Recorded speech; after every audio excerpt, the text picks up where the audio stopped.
අපේ ජීවිතේ අපිට විවිධාකාර මිනිස්සු හමු වෙනවා. ඒ අතරින් සමහරක් අය ඉන්නවා අපි පරිස්සම් වෙන්න ඕන අය. අපි අද බලමු වැඩි ලං කරගන්න හොඳ නැති මිනිස්සු වර්ග 5ක් ගැන. අංක 1. වැඩක් කරගන්න ඕන වෙලාවට විතරක් එන අය.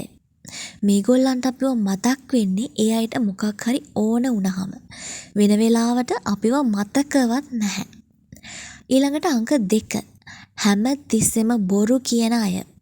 ගොඩක් වෙලාවට මේ අය බොරු කියන්නේ ඒගොල්ලන්ගේ වැරදි වහගන්න. එහෙම නැත්තම් නැති දේවල් මවපාන්න. මේ වගේ අය ජීවිතයට ලං කරගත්තොත් අමාරුවේ වැටෙන්නේ ඔයාමයි. අංක 3. Taman ගැන විතරක් හිතන අය. මේගොල්ලන්ටත් ඔයාව පේනව අඩුයි. ඔයා ගැන අනිත් එක්කෙනා හිතන්නේ නැත්තම් ඔයා අයත් එක්ක කාලය නාස්ති කරන එක මහා මෝඩකමක්. අංක 4. හැම තිස්සෙම අනුන් ගැන කියවන කෙනා නැත්තම් ගොසිප් කාරයා.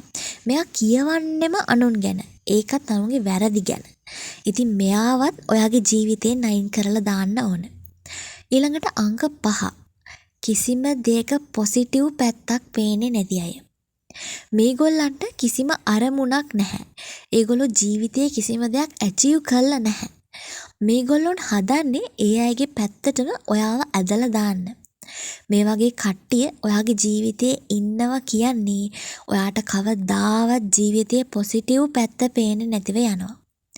ඉතින් ඒක නිසා මේ වගේ අය ඔයාගේ ජීවිතයෙන් හිමීට අයින් කරලා දාන්න. ඉතින් අපි වෙනස් වෙමු. එතකොට ලෝකය ඉබේම වෙනස් වෙයි.